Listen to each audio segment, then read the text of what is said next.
When it comes to the Souls-like genre, it seems developers have simply taken the difficulty aspect of the gameplay and ran with it. The unforgiving mechanics and lack of hand-holding was something special for those who wanted to challenge their gaming prowess. The budget definitely plays a role in some of the more notable titles, but there are some standout titles from indie developers as well. However, it seems that developer Cradle Games' chug of the proverbial Estus flask doesn't entirely pay off in their newest title, Hellpoint, as it uses the punishing systems as a crutch for an uncreative structure.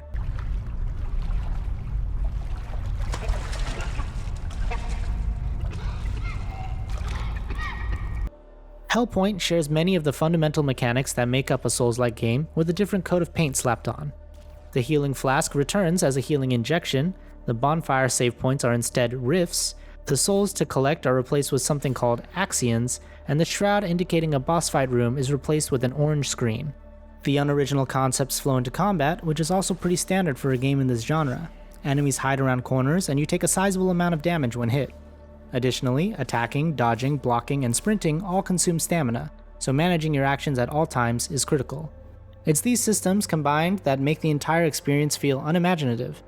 In the early moments of gameplay, you'll know what you're supposed to do without being told because you've done all this before.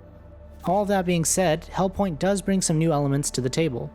The story is significantly sci-fi heavy, which was actually refreshing considering the medieval gothic look has been used plenty of times already. The story isn't explicitly delivered to you, but from what I've learned, you're in a post-apocalyptic setting in which something has infected all living creatures aboard the space station you are on.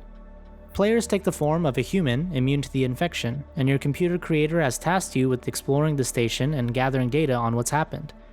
Those who are looking forward to investigating the lore and story themselves will have a great time with how the developers roll out this information, as it ended up being one of the main elements that held my attention.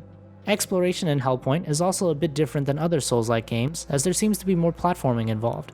Jumping is utilized a lot to navigate areas and progress through the stages. Instead of just rolling around to dodge enemies, you can jump onto ledges and across platforms to get a more advantageous spot.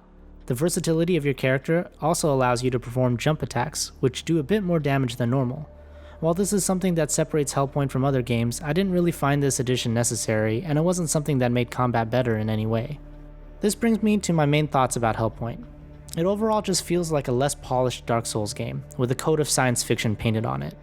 It doesn't do anything particularly new from what I've encountered during my playthrough, and the new things they add don't really enhance the experience of the game. There are plenty of titles that build upon the genre to make the experience unique, but this game just has a tough time finding its own identity in the sea of other titles like it.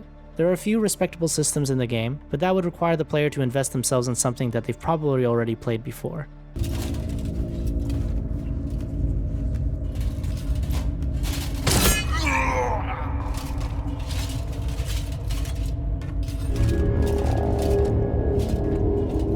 Hellpoint ends up being for Souls-like fans who are just dying for more experiences within the genre.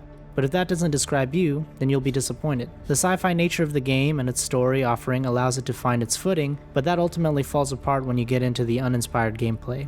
There's a decent experience to be found during some late game plot points, but that will require you to be invested past the first boss, which is asking a lot.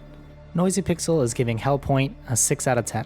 Thanks for watching. Please read the full review on noisypixel.net. Noisy Pixel is run by a group of gamers that work hard to deliver gaming news, reviews, previews, and more. Please subscribe to keep up with all our future content.